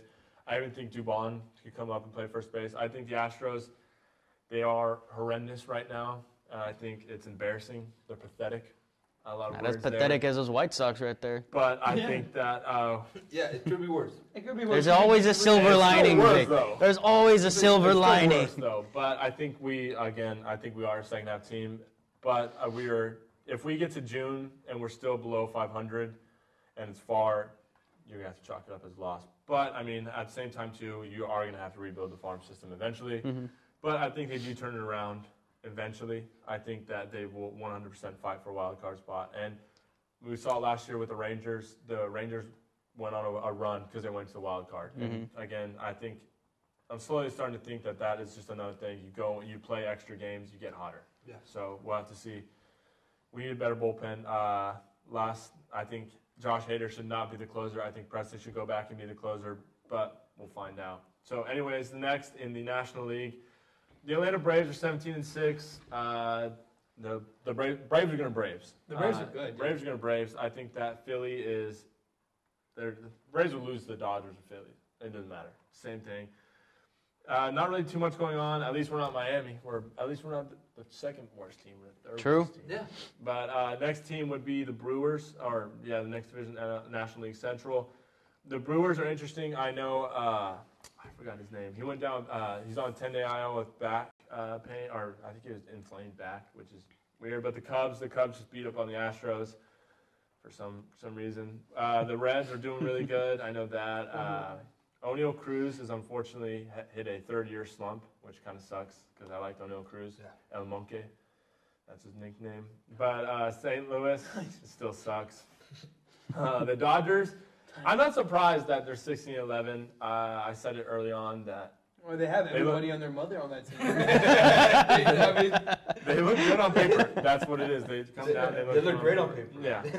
They look fantastic Great on paper. Yeah, I mean, they look unbeatable on paper. I think it'll probably end up being the Braves. Yeah, the Braves are just going to beat everybody, and then they'll lose to Philly on a. San Diego's been kind of interesting. San Diego is about how San Diego is. 14-14. Tatis, he'll hit a home run every once in a while, and everyone will go nuts for him. But I think just because he was on the cover of the best MLB. It's true, he was on the cover of the best MLB. But the Diamondbacks, unlike what Matt said, he thought they were going to go back to back, but they are 12-14. Yeah. So that was a. They're going back to the drawing board. Why can't they be a second half team?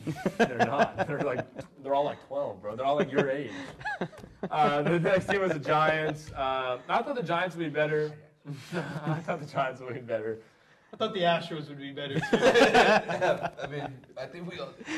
So, but I mean, at the bottom of the National League West, the Colorado Rockies, 7-19, they're in Mexico as well. So I think the Astros might be able to win a series this year, first one series. I'm just waiting for Paul Skeens to get called up already. Yeah, it's true. He's on the Pirates. Maybe that'll help. That'll juice up El Monque. Yeah. Nice. But anyways, I think the Astros series this weekend should be interesting. I think they're playing where the NFL plays, so that elevation will be higher. So. Okay. Yeah. Wait, what? La Huasteca. No, I said right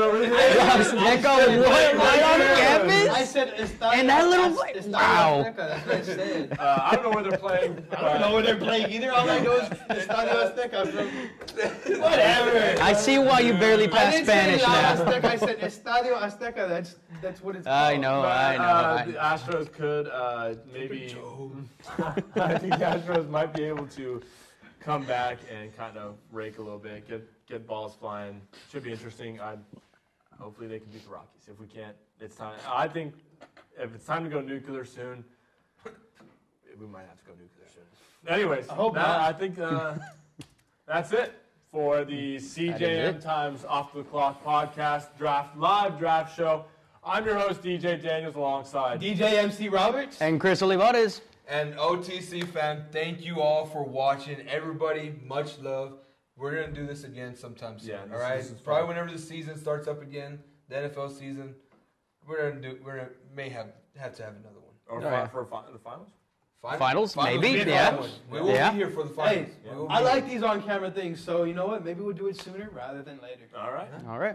Cool. Peace. Peace.